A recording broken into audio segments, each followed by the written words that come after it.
তিন ব্যক্তির সাথে কখনো রহমতের ফেরেশতা থাকে না, নাউজুবিল্লাহ।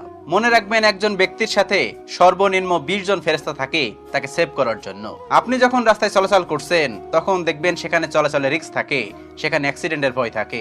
সেই সময় আল্লাহর তরফ থেকে পাঠানো ফেরেশতারা আপনাকে হেল্প করে বা সাহায্য করে। আপনি যখন অসুস্থ হয়ে যান, সেম ভাবে আল্লাহ রাব্বুল আলামিন আপনাকে হেফাজত করেন। আপনার প্রশান্তি নিয়ে আপনার চোখে ঘুম এনে দেয় ওই ফেরেশতারা, সুবহানাল্লাহ।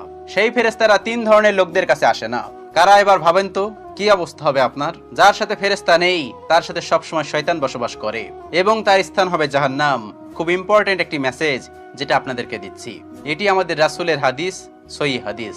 নাম্বার 1, নাপাক ব্যক্তি। যে ব্যক্তির গোসল ফরজ হওয়া সত্ত্বেও সেই ব্যক্তি গোসল না করে পাক হয় নাই। সবসময় মনে রাখবেন, নাপাক ব্যক্তির কাছে কখনো ফেরেশতারা আসে না। মৃত্যুর কথা কখনোই বলা যায় না। যদি নাপাক অবস্থায় মৃত্যু হয়ে যায় সেই ব্যক্তি কখনোই জান্নাতে যেতে পারবে না। 2 নাম্বার হচ্ছে যারা নেশাগ্রস্ত। যে ব্যক্তি বিভিন্ন ধরনের নেশা